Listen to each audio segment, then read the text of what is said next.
Bien, vamos a recordar, antes de entrar en materia, cuáles eran los aspectos importantes a la hora de tener en cuenta la evaluación del sistema osteomivo articular, que eran la simetría y alineación de todas las estructuras que tenemos que evaluar, la facilidad y la amplitud del movimiento de las articulaciones.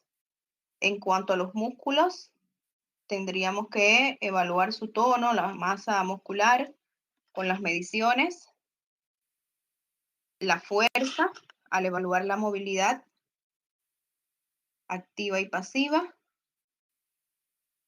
y muy importante la piel que va a recubrir a todas estas estructuras, fundamentalmente las articulaciones, y por supuesto la presencia de algunos de los signos que nos indicarían afecciones que nos llevarían por un camino directo a algunas de las afecciones, como por ejemplo la presencia de dolor, crepitaciones que pueden estar dadas tanto en las articulaciones como las crepitaciones óseas, y después las deformaciones, que podemos descubrirlas primeramente a la inspección y después la podemos corroborar cuando palpamos la zona o el lugar afectado. Bien, semiotecnia del examen físico que habíamos visto en la clase pasada. Vamos a utilizar la inspección, la palpación, la medición, fundamentalmente medición de miembros, y evaluar los arcos de movilidad articular. Bien, como bien yo les había dicho, que desde que nosotros evaluamos el paciente desde una forma integral o llevando a cabo el examen físico general, ya hay diferentes aspectos que se ponen al descubierto, como por ejemplo el aspecto constitucional. En el aspecto constitucional podemos decir que algunas afecciones son más frecuentes, como por ejemplo en los pacientes longilíneos, que vamos a poder ver la presencia o puede estar afectado, mejor dicho, por artritis reumatoidea. Y en los pacientes brevilíneos más bien son afectados por la artritis gotosa. Además de la gota, estos pacientes tienden o tienen tendencia a la obesidad y por tanto, como complicaciones de la obesidad, pues pueden padecer a un plazo mediano a largo hipertensión arterial, trastornos endocrinos metabólicos como la diabetes mellitus. En cuanto a la actitud y a la fascie, acuérdense que habíamos hablado cuando dimos la clase de fascie, de actitud, de posición. En este caso, fundamentalmente, nos referimos a cuando el paciente está afectado por una miastenia gravis, que en este caso puede estar avanzada, va a presentar a la inspección, vemos una tosis palpebral, la cabeza va a tener o va a estar en hiperextensión, y por supuesto los miembros superiores van a tener una posición importante para llevar el soporte, ¿no? Para apoyar a los miembros inferiores a soportar el peso del cuerpo. También vemos algunas actitudes en cuanto a algunos pacientes que presentan fractura o luxación, en este caso, de la articulación del hombro. Vamos a observarlo con una posición que adoptan, que es clásica, que flexionan el brazo, lo abducen junto al tórax, y la mano de ese mismo brazo afectado, pues la llevan hacia el hombro contrario. En cuanto a la marcha, también podemos obtener algunos tipos de marchas que son características de las afecciones de este sistema. como por ejemplo la cojera, que es característica fundamentalmente de afecciones de las articulaciones de miembros inferiores. También podemos ver algunas que otras, como la claudicación de las extremidades inferiores. Este signo de claudicación no es exclusivo de las afecciones del sistema osteomioarticular. También podemos ver claudicación de miembros inferiores cuando está afectado el sistema venoso periférico, o sistema arterial periférico también. Esta cojera, que sí es característica exclusiva de afecciones del sistema osteomioarticular, podemos observarla como un tipo de marcha que se ve en afecciones como la cupsitis, y la característica de esta alteración es que durante la misma el paciente apoya fugazmente el pie en el suelo, o sea que es un apoyo muy rápido. También esta cojera se observa en las sacroiliitis infecciosas y en afecciones de las articulaciones de la cadera. Algunos que otros tipos de marcha que también son característicos de afecciones del sistema osteomioarticular, que se las coloco en este slider, como por ejemplo la marcha que el paciente cuando va deambulando parece como si estuviera todo el tiempo saludando, con una inclinación hacia adelante del tronco. Es característico de la artrosis de la articulación de la cadera. Tenemos otro tipo de marcha, que es la marcha de pato, que la podemos observar en la luxación congénita y bilateral de la cadera, que los vamos a ver en pacientes pediátricos. Y también observamos este tipo de marcha en las distrofias musculares que son progresivas. La marcha de tipo Trendelenburg, que se observa en la luxación de la cadera, pero en este caso cuando se luxa solamente una de las dos articulaciones de la cadera. Está la marcha hacia atrás, que sería en reversa, que es cuando vemos afecciones como la anquilosis de la cadera. Anquilosis significa anulación de la movilidad de la articulación, no hay movimiento de la articulación. Las caras articulares están adosadas unas con otras. Y tenemos otro tipo de marcha, que es la marcha de cuando hay lesión del músculo del glúteo mayor, que la vamos a ver fundamentalmente también en afecciones de la cadera y características que presenta la misma. El tronco se dirige hacia adelante, tipo también parecida a la marcha de saludo, y se dirige también hacia atrás cuando apoya el pie en una de las fases o en uno de los ciclos de la marcha. Al apoyar el pie, entonces se dirige después el tronco hacia atrás. Bien. Deformidades óseas. Vamos a ir ya comenzando en lo que es la parte, entrando en la parte semiológica. Acuérdense que dividimos el sistema osteomioarticular y estudiamos cada una de sus partes, ¿verdad? Como lo vimos en la primera clase, los huesos, los músculos y después las articulaciones.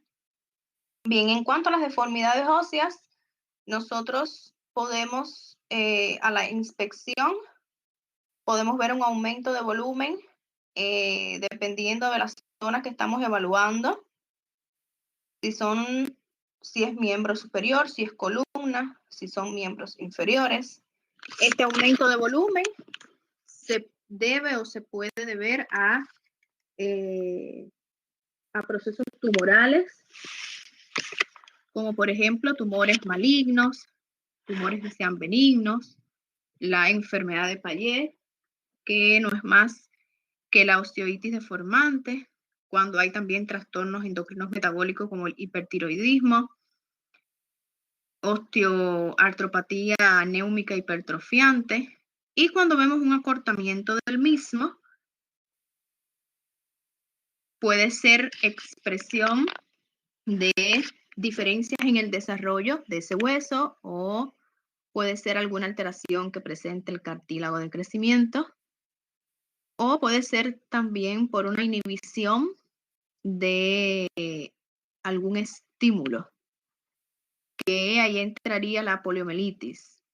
En alteraciones del cartílago de crecimiento, estas alteraciones pueden ser localizadas porque hay alguna afección, como por ejemplo algún tumor, alguna fractura, que impida con que esta estructura alcance su máximo crecimiento. Y diferencias en el desarrollo óseo, ahí podemos observar como ejemplo acortamiento de cúbito y de radio. Bien, continuando con las deformidades óseas, podemos también tener alargamiento. Estos alargamientos óseos pueden ser congénitos o pueden ser por estímulos a través de hormonas que causen crecimiento del cartílago, de la placa del cartílago de crecimiento. Ahí podemos ver el gigantismo y la acromegalia, o sea, la acromegalia en adultos y el gigantismo en etapas pediátricas. Y en cuanto al alargamiento congénito, ahí está el alargamiento de la tibia. Otras alteraciones que podemos también evaluar con las deformidades óseas serían los movimientos anormales.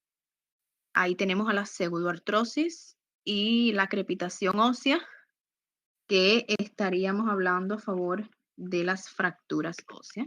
Un signo importante que se busca a la hora de encontrarnos con esta afección.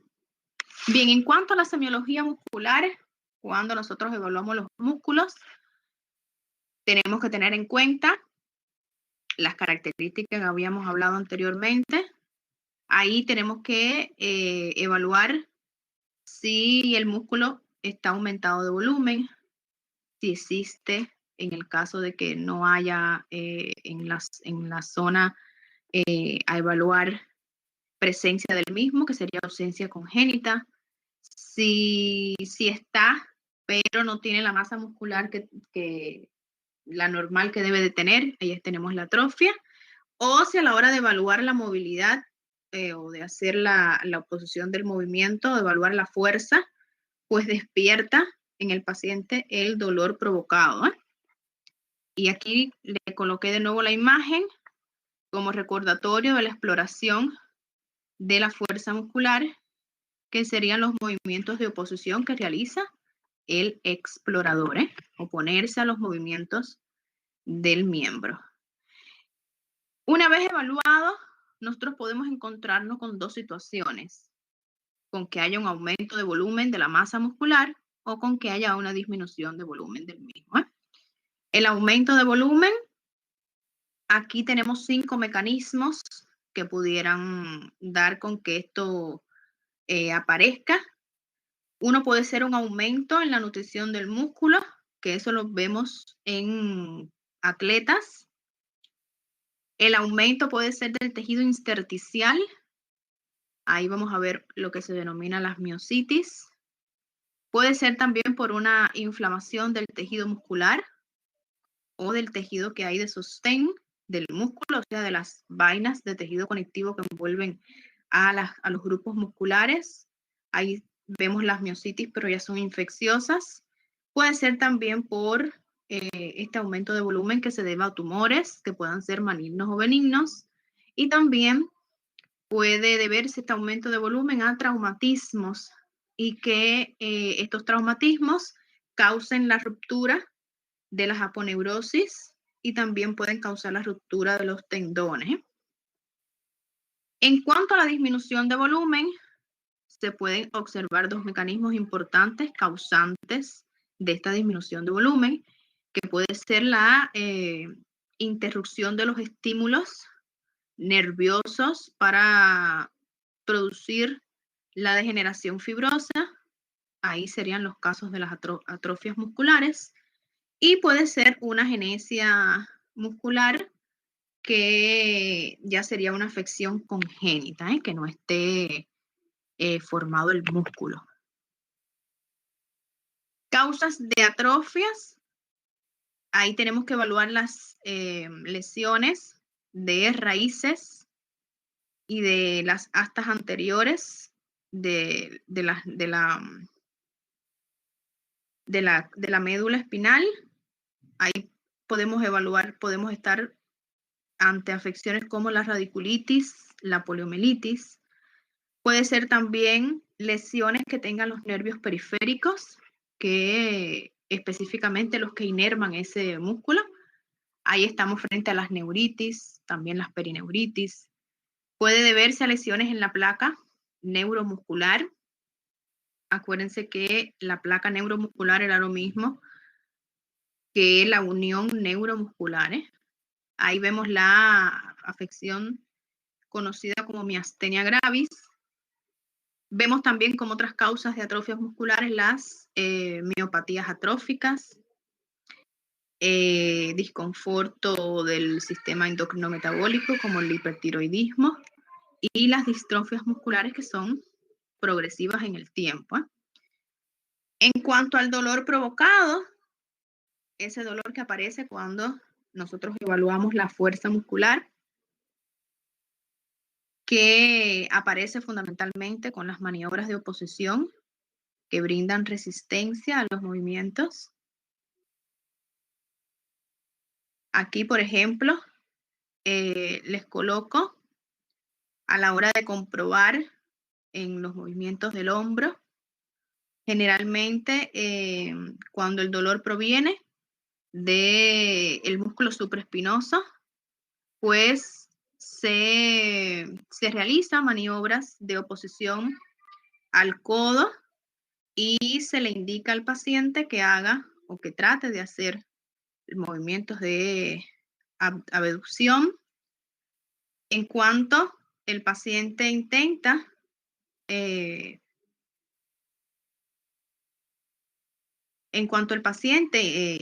pues bueno,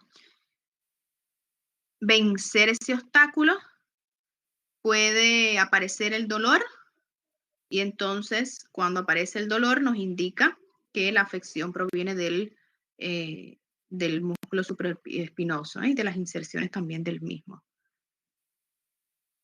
Todas estas maniobras de oposición también la utilizamos para evaluar la movilidad activa y evaluar la fuerza muscular del resto de los grupos musculares.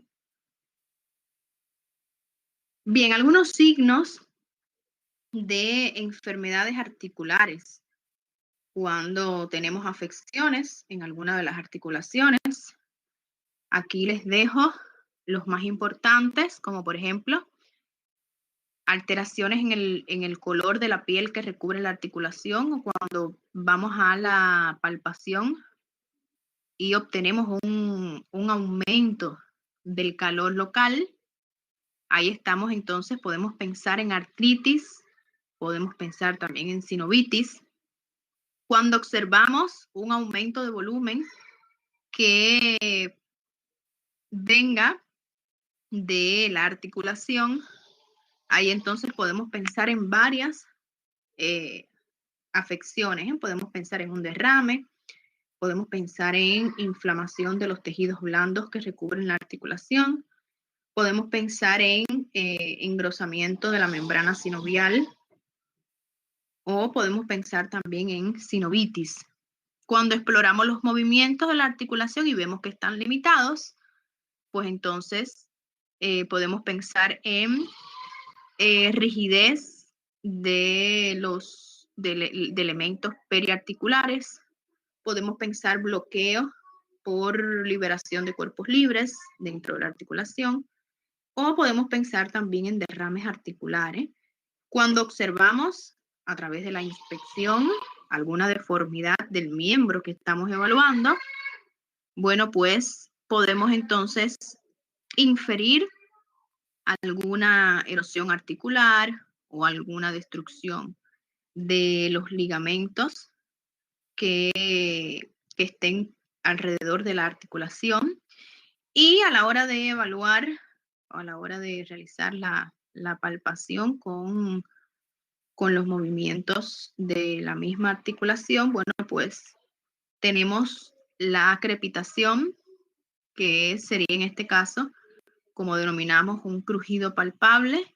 Esta crepitación puede ser la crepitación fina, que se observa en característica de la artritis reumatoidea, o puede ser una crepitación gruesa, que es característico de la artrosis, de procesos degenerativos de las articulaciones. Otras deformidades que comprometen a las articulaciones son los nódulos subcutáneos, que son característicos de la artritis reumatoide, fundamentalmente en la región de la extensión de los antebrazos, en la región también occipital. Vemos también dentro de estos nódulos subcutáneos los tofos gotosos, que también tienen sus localizaciones características, como por ejemplo en el hélice de la oreja, en los codos, en las manos, en el talón de Aquiles y en el dedo grueso del pie. Estos nódulos subcutáneos tienen un color característico de la piel que los recubre, un color blanco, amarillento, y si lo analizamos, ellos excretan material blanquecino, que sería el resultado del análisis microscópico de cristales de urato de monosodio. También podemos encontrar en algunas afecciones formaciones de nódulos subcutáneos, como por ejemplo en las fiebres reumáticas y en afecciones de los vasos periféricos, que serían las vasculitis. Aquí les coloco una imagen, una fotografía, donde podemos observar un nódulo subcutáneo de una poliartritis crónica en la cara posterior del codo, que en este caso se correspondería con tofo gotoso. Bien, a la hora de evaluar la columna vertebral, acuérdense que también se divide en varias regiones y cada una de ellas también son pasadas por un checking. En cuanto a algunas alteraciones que presenta la región cervical de la columna, podemos observar a través de la inspección que presente una rectificación del segmento, o puede estar en una hiperlordosis. O también podemos observar una desviación de la misma, producto de contractura de grupos musculares, que en este caso sería tortícolis. Y a la hora de la palpación, bueno, pues cuando realizamos la maniobra de la compresión, pues el paciente presenta dolor. En cuanto a la columna dorsal, también podemos obtener algunas alteraciones durante el examen físico. A la inspección podemos ver una lordosis o una rectificación, o podemos obtener una escoliosis dorsal o una escoliosis dorsolumbar, o sea, una desviación lateral de la columna. Podemos observar un aumento de volumen, que en este caso se denomina jiba. Esta jiba puede ser localizada o puede ser un poco más amplia, tomar lo que sería toda la región dorsal de la columna vertebral. Las jibas que toman o que comprometen partes importantes o prácticamente toda la región dorsal de la columna, la podemos ver en las cifosis seniles, en los ancianos, en las personas ancianas que presentan esa incurvación del tronco. O podemos también tener una jiba localizada, que ya se debe a alteraciones como por ejemplo aplastamiento de cuerpos vertebrales, o espondilitis infecciosa. A la hora de la palpación, nosotros podemos realizar una maniobra que se denomina maniobra de Fink, que esta maniobra puede ser dolorosa para el paciente. Nosotros exploramos con el paciente acostado en decúbito o puede ser también sentado y se va realizando la percusión de las apófisis espinosas que correspondan al segmento dorsal de la columna vertebral. Y a la hora de la percusión, bueno, pues aparecería el dolor provocado en el paciente. Cuando vamos al segmento lumbosacro, bueno, pues tenemos también a la inspección algunas alteraciones que pudiéramos obtener a vista, como por ejemplo las lordosis acentuadas, las rectificaciones, las escoliosis, y bueno, pues la prueba de Schober, que podemos también realizar, que estaría representada por esta imagen que les coloqué. ¿En qué consiste esta prueba? Bueno, pues nosotros localizamos el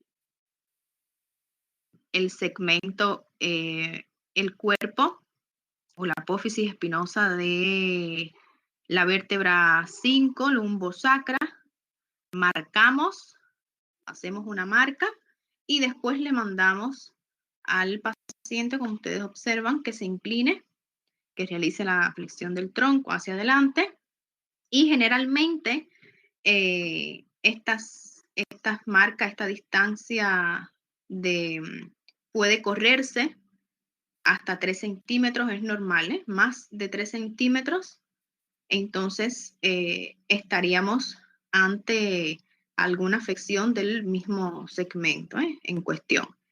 A la hora de la palpación debemos de evaluar los músculos paralumbares, si están ante alguna flacidez, si están ante alguna contractura. Y por último, no podemos dejar de evaluar también los músculos del glúteo para poder evaluar que haya algún compromiso del nervio o algún compromiso radicular en esa zona. Puede estar atrófico, por ejemplo. En las maniobras especiales que debemos de realizar para evaluar mejor o más profundo este segmento lumbosacro de la columna vertebral, están aquellas maniobras que van a explorar el dolor provocado y están aquellas otras maniobras que exploran la aparición del dolor porque existe alguna compresión radicular, en este caso de la primera raíz sacra. Estas maniobras especiales es importante que las conozcan porque es práctica del día a día del médico. Tenemos, por ejemplo, la maniobra de Geraint, que es una maniobra sencilla. Se le pide al paciente que tosa y, por supuesto, al toser, si hay alguna afección a ese nivel, pues le va a producir dolor. Esta otra maniobra especial que se denomina Knapp-Seeger-Jones, donde el explorador busca comprimir ambas venas yugulares y a la compresión de ambas venas yugulares, bueno, pues aumenta la circulación, ¿no?, del líquido cefalorraquídeo y también produce dolor. Está la maniobra Neri 1 y Neri 2. La Neri 1 se examina con el paciente sentado y se flexiona la cabeza y de haber alguna afección en la región involucrada, bueno, pues le provoca dolor. La Neri 2 es una complementación de la Neri 1 con el paciente. El paciente sigue sentado con la cabeza flexionada, se levantan ambas piernas y también eso produce dolor. O sea que si con la Neri 1 nosotros no obtenemos vemos algún resultado positivo, pues pasamos a explorar la NERI2. Está la SEGE, que es muy explorada por los médicos. El paciente se encuentra acostado en decúbito supino y bueno, y se levanta entonces una de las dos piernas que van a estar completamente extendidas. Y después se le realiza el bragar, que sería en complementación a la SEGE, con la misma pierna que se levantó completamente extendida, entonces se le realiza una dorsiflexión del pie. Otra de las maniobras también especiales que también evalúan la aparición del dolor, pero ya más bien es un dolor radicular por compresión de raíces nerviosas. Tenemos la dorsiflexión del dedo gordo del pie. También estas maniobras son muy utilizadas a la hora de explorar la ciatalgia, la lumbociatalgia. Bueno, pues se dorsiflexiona el dedo gordo del pie y pues el paciente va a sentir dolor. Se le puede también indicar al paciente que se pare en punta de pie, si lo puede realizar. En aquellos que tienen algún compromiso radicular, no lo pueden hacer, o al hacerlo le provoca dolor. O pudiéramos también pedirle al paciente que se pare sobre los calcáneos. Aquí yo les coloco unas fotografías para que ustedes tengan una idea de cuáles son, o sea, cómo exploramos estas maniobras que les estaba explicando. Por supuesto, las más utilizadas, como por ejemplo NERI1, observen el paciente sentado y la flexión de la cabeza. La complementación del NERI1, que sería el NERI2, el paciente continúa sentado con la cabeza en flexión y se le levanta una de los dos miembros inferiores. En la SEGE se levanta una de las dos piernas, pero tiene que estar completamente extendida. Y en el bragar, observen cómo con la pierna extendida completamente se realiza la dorsiflexión del pie. Bien, a la hora de explorar la movilidad de la columna vertebral, nosotros podemos encontrarnos con que exista una disminución de la misma. Cuando ocurre una disminución de la movilidad, bueno, pues podemos pensar en diferentes afecciones. Podemos pensar en que el paciente presente una lumbalgia aguda, una espondilitis. Las espondilitis y las lumbalgias son muy parecidas. Se diferencian solo en el curso. Las espondilitis son más crónicas. Las lumbalgias aparecen de forma más aguda. Podemos pensar en trastornos mecánicos, como por ejemplo afecciones de disco, afecciones de ligamentos. Podemos pensar en procesos infecciosos, alguna espondilitis tuberculosa, alguna espondilitis estreptocóxica. Podemos pensar en procesos reumáticos, las espondilitis que son anquilopoyéticas. Podemos pensar en procesos degenerativos como la osteoporosis, o podemos pensar en procesos ya más serios como las neoplasias. Bien, cuando evaluamos el segmento de la columna vertebral sacroiliaco, acuérdense que este segmento yo les había dicho en la clase anterior que era un segmento poco evaluado porque el examen físico carecía de datos positivos. A la inspección podemos observar una deambulación o una marcha patológica del paciente, como por ejemplo la cojera, que nos pudiera indicar que presente una sacroilitis infecciosa. Podemos también obtener a la hora de la inspección, cuando nosotros trazamos esas líneas para poder obtener la alineación y simetría de estructuras, podemos ver una elevación de la línea sacroiliaca, que se observa es un signo de las artritis sépticas, o podemos también observar un aumento de volumen en la región que correspondería con un absceso, o también puede deberse a un aumento de volumen debido a una neoplasia, un sarcoma.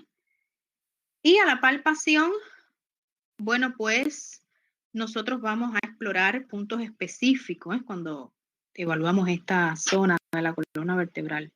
Vamos a comprimir los agujeros sacros, realizamos la compresión y bueno, pues generalmente comprimimos el primero, el segundo agujero sacro, que es el que se hace más evidente, más visible para explorar, y bueno, pues le va a provocar les despierta el dolor al paciente, y es positivo. Bien, maniobras especiales que vamos a realizar con el paciente para la exploración del dolor provocado, específicamente dolor que va a tener una localización en la región posterior del muslo, en el cuadrante superior interno del glúteo, y también ese dolor puede estar localizado en la pantorrilla. Son también maniobras frecuentes cuando acudimos a un especialista, o sea, a un traumatólogo, a un reumatólogo, que serían prácticas habituales de ello. Tenemos la maniobra de Waldman. Esta maniobra de Waldman necesitamos que el paciente esté acostado boca arriba, o en terminologías médicas o semiológicas de cúbito supino. Vamos a realizar, el explorador tiene que realizar una separación forzada de las espinas ilíacas anterosuperiores. Tenemos también la maniobra de Erichen. El paciente continúa en decúbito supino y se le realiza, en este caso, separación forzada de las espinas ilíacas anterosuperiores. Está también la maniobra de Laguerre, el paciente en la misma posición, en decúbito supino, con la rodilla y la cadera del lado que está afectado, se flexiona y se abduce. Está la maniobra de Favere, se flexiona la pierna por supuesto, del lado afectado o del lado que vamos a querer explorar, y el talón del pie sobre la rodilla de la pierna contraria se levantaría y entonces quedaría en aducción en respecto con la cadera. Está también la maniobra de Lewin. En este caso, el paciente se va a colocar en decúbito lateral, o sea, se lateraliza una vez acostado el paciente. Esta lateralización importante es, el paciente debe de quedar sobre el lado sano, y el explorador va a ejercer, va a apoyar, prácticamente tira todo el peso de su cuerpo sobre la cresta ilíaca. Y tenemos otra maniobra especial que se denomina extensión de la cadera. El paciente se coloca en decúbito prono, o sea, boca abajo. Se trata de hiperextender el muslo sobre la pelvis con la rodilla flexionada, mientras con la otra mano del explorador se tiene que fijar la región sacra. Aquí les coloco una imagen, una compilación de imágenes donde se demuestra cada una de estas maniobras que les acabo de mencionar. Después ustedes en sus estudios independientes detienen en cada una de las mismas. Bien, cuando vamos a evaluar ahora las articulaciones por separado, también nos podemos encontrar con alteraciones de las mismas. Y estas alteraciones pueden ser evidentes a través de las técnicas básicas que utilizamos en el examen físico. Por ejemplo, en la inspección de la articulación del hombro, cuando lo inspeccionamos, cuando lo evaluamos, podemos encontrar un hombro cifótico, que son los hombros que están hacia adelante. O nos podemos encontrar con hombros escolióticos, que son hombros que están a diferentes alturas.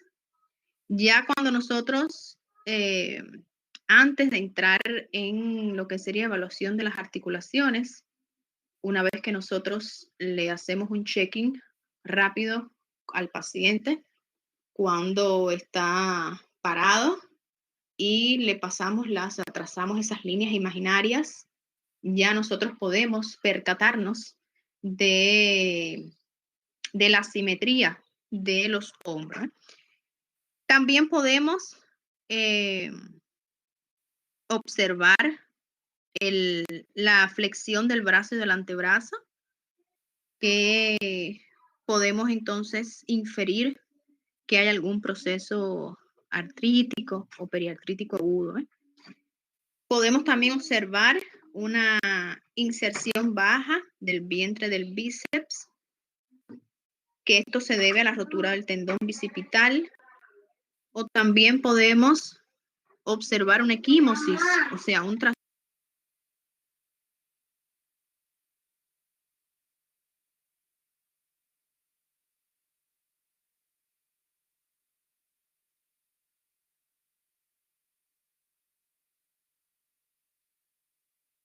Bien, una equimosis, un trastorno de la vasculatura, ese nivel de la piel que recubre la articulación en las caras internas del brazo y el antebrazo, que se debe en este caso ya a la rotura de la porción larga del bíceps. Y en la palpación, cuando exploramos en la articulación del hombro, podemos encontrarnos con un dolor en la cara lateral del hombro, que se corresponde a una bursitis, y también podemos encontrarnos con un dolor provocado en el extremo anterior del surco acromiumeral, que estaríamos entonces frente a lesiones en el manguito rotador.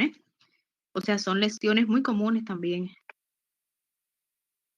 de la articulación del hombro. Bien, exploramos también a la hora de la movilidad de la articulación y podemos encontrarnos con que aparezca dolor referido por el paciente, que pueda deberse este dolor a la movilidad, a lesiones del manguito de los rotadores, a una lesión del tendón largo del bíceps, a una artritis gotosa o a una artritis infecciosa.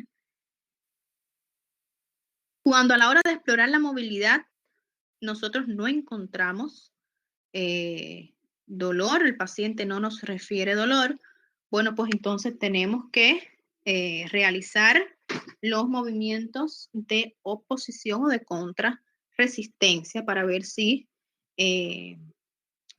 puede dar positivo el dolor provocado y así conocer alguna de las afecciones. Cuando llegamos a la semiotecnia de la articulación del codo, también podemos encontrarnos con algunas alteraciones, ya sea la inspección o ya sea la palpación. A la inspección podemos encontrarnos con un codo valgo, o sea, cuando vemos que el ángulo hacia afuera es menor de 170 grados, o con un codo varo, cuando este ángulo es mayor, hacia afuera de 170. Podemos ver en la cara posterior esos nódulos subcutáneos que les había mencionado anteriormente, que puedan ser nódulos reumatoides, puedan ser tofos gotosos, o podemos encontrarnos con alguna tumefacción del codo, algún aumento de volumen, o que esta tumefacción estuviera los contornos, o sea, borramiento de los contornos de la articulación. En este caso debemos pensar en una artritis gonocócica o en una artritis tuberculosa, o sea, una artritis infecciosa. Y a la hora de la palpación, cuando realizamos la misma, obtenemos dolor en el extremo externo. Ahí debemos de pensar en una artritis con derrame. Podemos encontrarnos con un engrosamiento del nervio cubital cuando palpamos el canal interno de la articulación. Ahí ese engrosamiento del nervio cubital lo vemos en las polineuritis.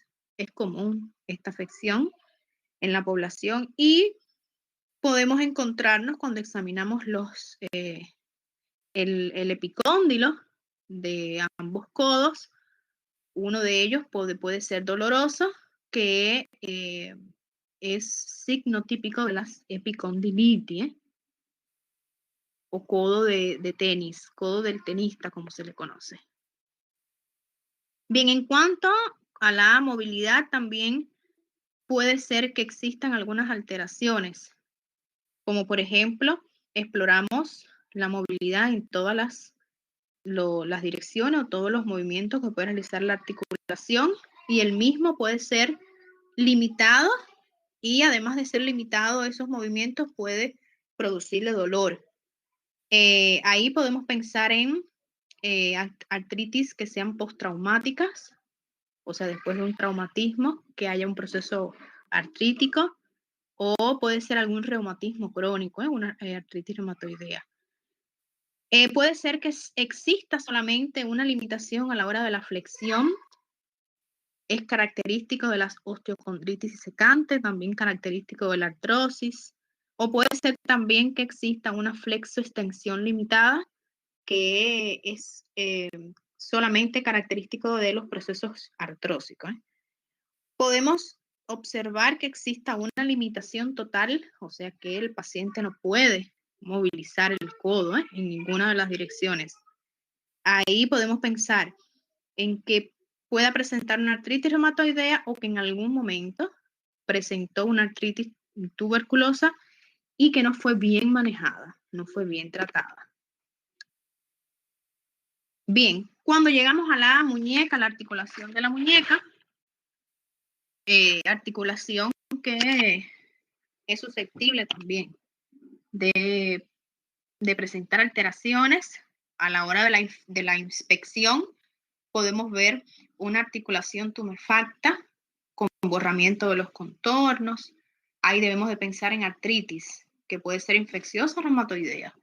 Podemos ver también esa tumefacción localizada hacia la epífisis del radio. Ahí debemos de pensar en la típica tenosinovitis de Gervain, o una tenosinovitis inflamatoria. O podemos ver un aumento de volumen localizado hacia la cara dorsal de esta articulación, que generalmente se deben a ganglión, o a gangliones, que es una tumoración benigna. A la hora de la palpación, bueno, pues esta articulación puede presentar una palpación, una crepitación fina de procesos artríticos típicos. Y a la hora de explorar la movilidad, bueno, pues puede ser que tenga limitación a los movimientos, y que esta limitación sea dolorosa, característico de las artritis, o que la limitación de la movilidad activa, cuando le realicemos los movimientos a la articulación, pues no aparezca dolor. O sea, que haya limitación del movimiento, pero sin dolor, lo contrario de lo que habíamos dicho anteriormente. Ahí tenemos que pensar en alguna rotura musculotendinosa, o en este caso más frecuente, en alguna afección neurológica. Bien, cuando vamos a examinar las manos y los dedos de las manos, bueno, pues con una simple inspección podemos encontrarnos con algunas alteraciones como los nódulos de Osler, los nódulos de Everden, que son característicos de los procesos artríticos, como los nódulos de Osler, que van a aparecer en la articulación interfalángica proximal, y los de Everden más distales. Podemos encontrarnos nódulos subcutáneos como los tofos. Podemos ver algún aumento de volumen que sea difuso, que comprometa toda la extensión del dedo. Podemos pensar en artritis reumatoidea, en alguna artritis infecciosa. Podemos encontrarnos con algún aumento de volumen bien localizado en algunas de las articulaciones interfalángicas, que es característico de la artrosis. O podemos ver la típica la típica mano en ráfaga, los dedos en ráfaga, que es un signo característico de la artritis reumatoide. Y a la hora de la palpación, nosotros lo que vamos es a corroborar todas esas características antes mencionadas que se pueden observar en la inspección. Bien, aquí les coloco algunas imágenes de las alteraciones que podemos encontrarnos en la inspección, como por ejemplo los nódulos de Everden. Aquí tenemos un nódulo de Everden con una desviación lateral de la articulación de la falange. Y aquí nos encontramos también con tumefacción articulares. Aquí tenemos una tumefacción articular, o sea, un aumento de volumen de la articulación interfalángica distal.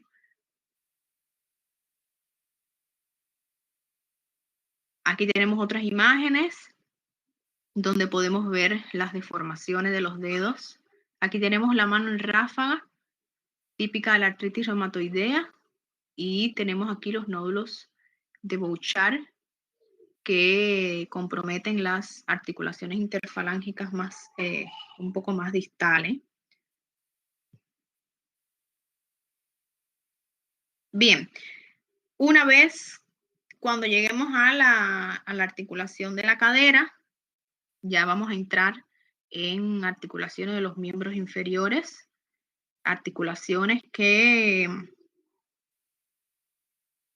son constantemente traumatizadas. ¿Por qué? Porque acuérdense que ya en los miembros inferiores está el soporte de prácticamente el mayor peso del cuerpo.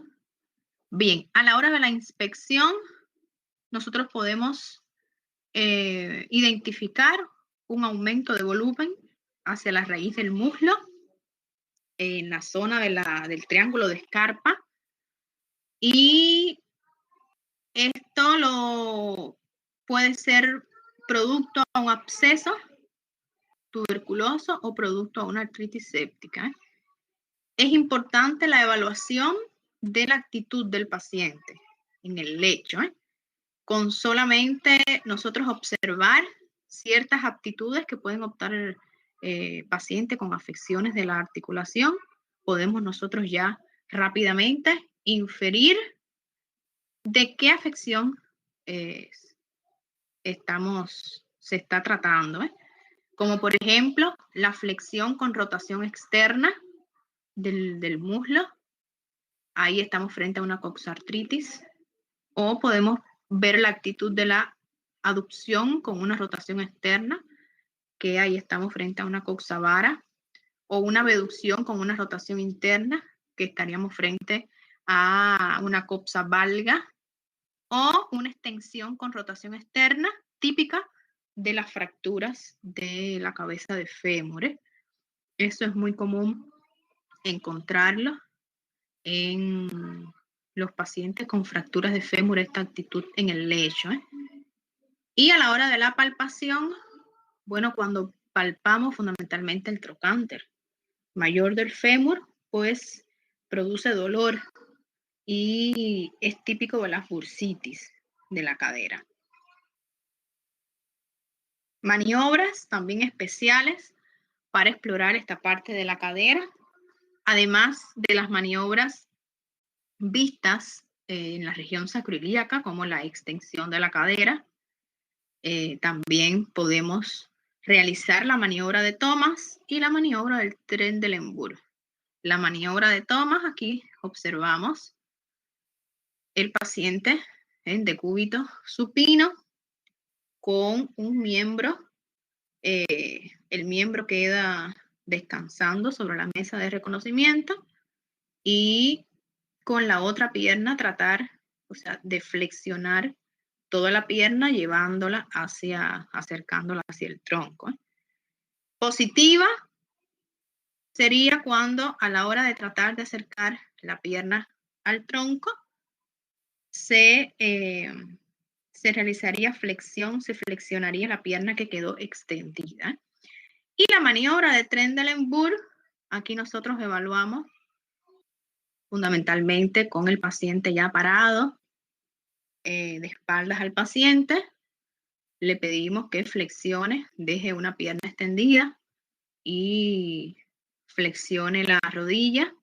Vamos a ver, aquí tenemos la línea, la alineación de las espinas ilíacas posterior-superiores que deben de estar alineadas y simétricas, tanto al movimiento, a la flexión de una pierna como a la flexión de la otra. Positiva sería cuando a la hora de la flexión, bueno, pues encontraríamos una asimetría de la alineación de estas espinas ilíacas. Bien, algunas alteraciones también que podemos encontrar cuando examinamos la rodilla, articulación también sometida frecuentemente a afecciones y también a traumatismos. Podemos ver a través de la inspección una rodilla en varo o una rodilla en valgo. Podemos ver también una rodilla en recurvatum o rodilla en flexión, que casi siempre cuando observamos esta aptitud esta posición de la rodilla, siempre es secundaria a otros procesos, como por ejemplo las espondiloartritis, las poliartritis, las artritis infecciosas o procesos degenerativos como la artrosis.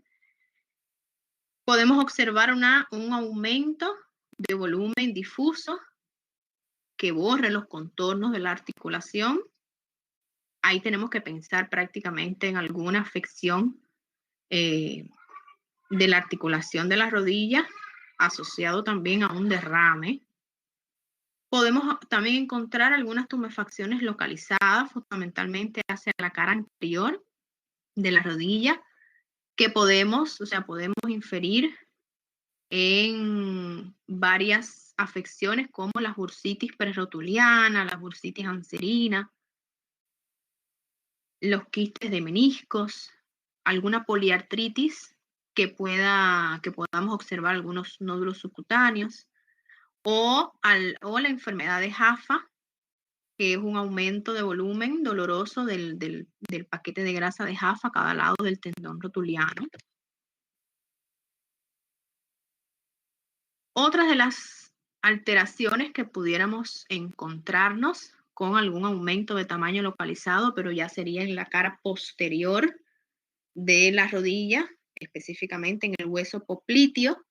Debemos de pensar en algunas de las afecciones, vamos desde las más simples hasta las más complejas. Podemos pensar en un aumento de volumen de ganglio, en una adenopatía, podemos pensar en un absceso o en un aneurisma de la arteria poplitea o en un quiste de Baker o en algún proceso tumoral, en un neurinoma.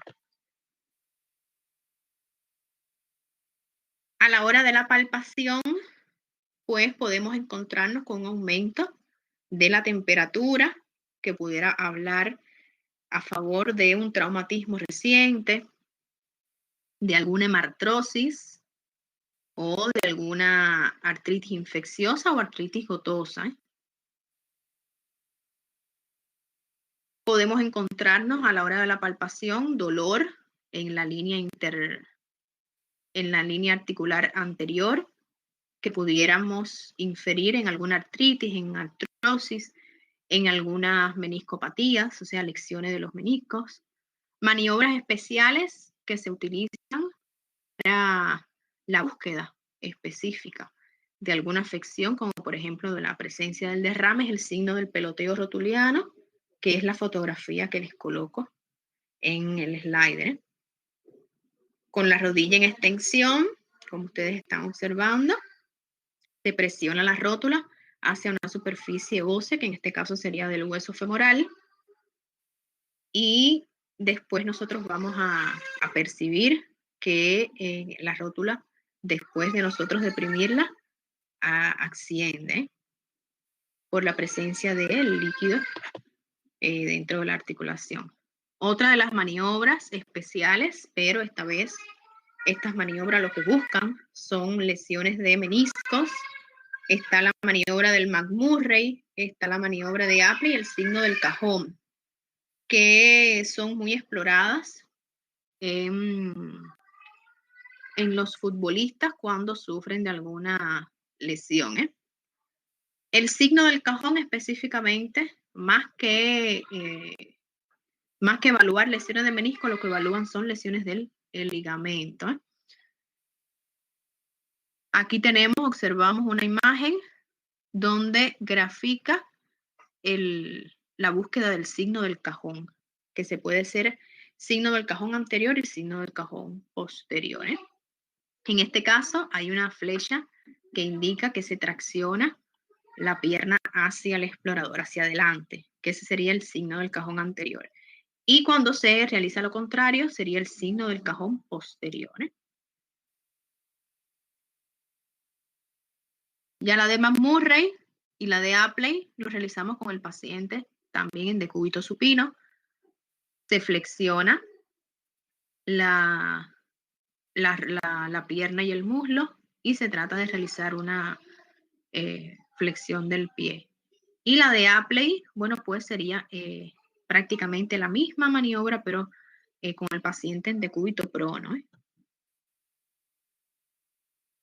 Bien, cuando llegamos a la articulación del tobillo, podemos observar una tumefacción, o sea, un aumento de volumen que está en la articulación, que borre los contornos, que pueda deberse a procesos artríticos, alguna tendinitis aquiliana o alguna fractura, algún esguince, o sea, procesos traumáticos. Y a la palpación, bueno, pues nos podemos encontrar con dolores.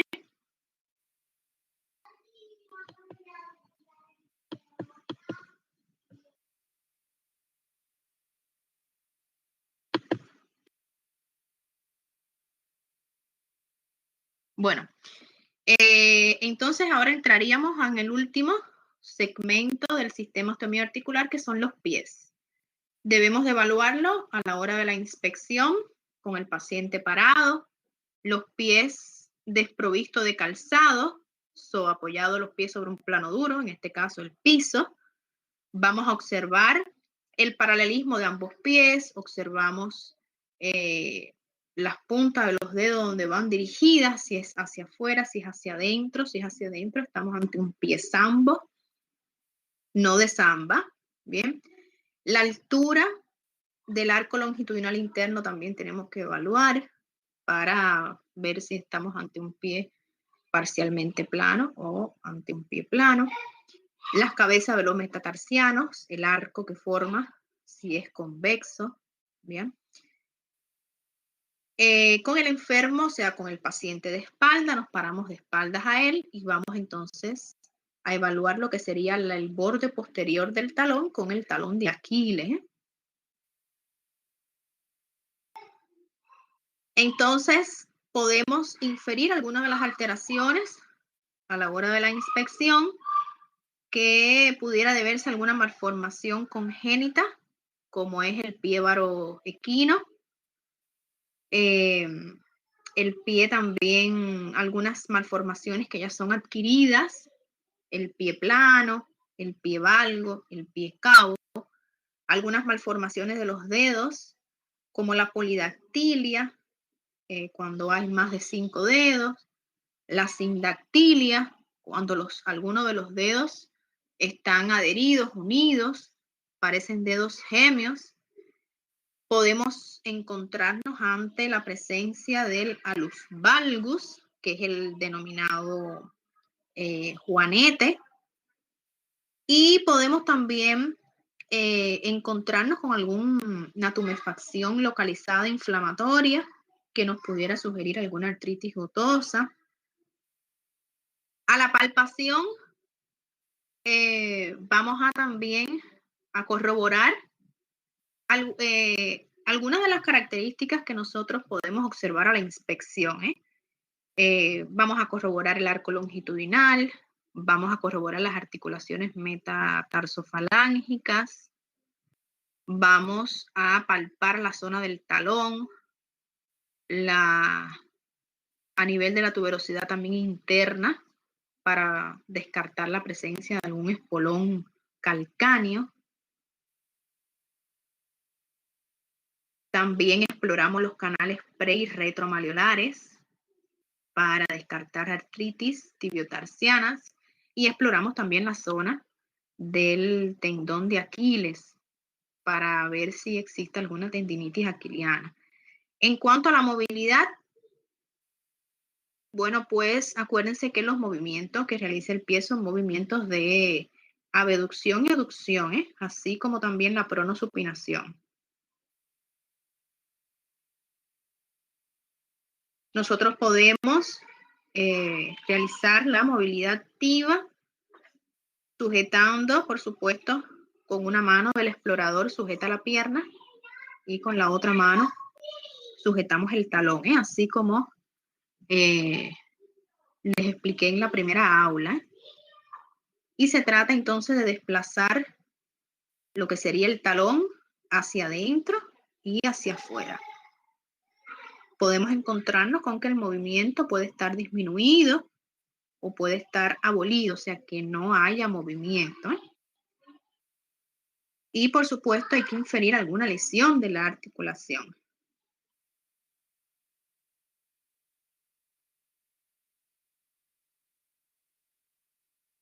Cuando el movimiento está ausente, está abolido, pues entonces nos permite sospechar de alguna de artritis gotosa, alguna poliartritis crónica, puede ser infecciosa.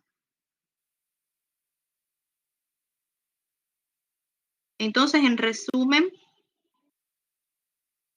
podemos encontrar algunas alteraciones que con una simple inspección podemos encontrarnos con el pie en diferentes afecciones, pie varo, pie cabo, pie calcáneo. Ustedes van a ver algunas fotografías de cada una de estas afecciones cuando se la coloquen en la plataforma. Y también podemos encontrarnos con el alus valgo, que es el conocido juanete. Producto también puede ser de usar calzados ajustados. Así que atentos y eviten de usar calzados que sean ajustados. Bien. Bueno, entonces ya con esto terminamos con la semiología del sistema osteomioarticular, un poco larguita, pero es importante conocerla y aprender cómo es que se evalúa, porque muchas de las afecciones son afecciones comunes y de consultas también frecuentes. Bien, ¿alguna duda que tengan con respecto al tema?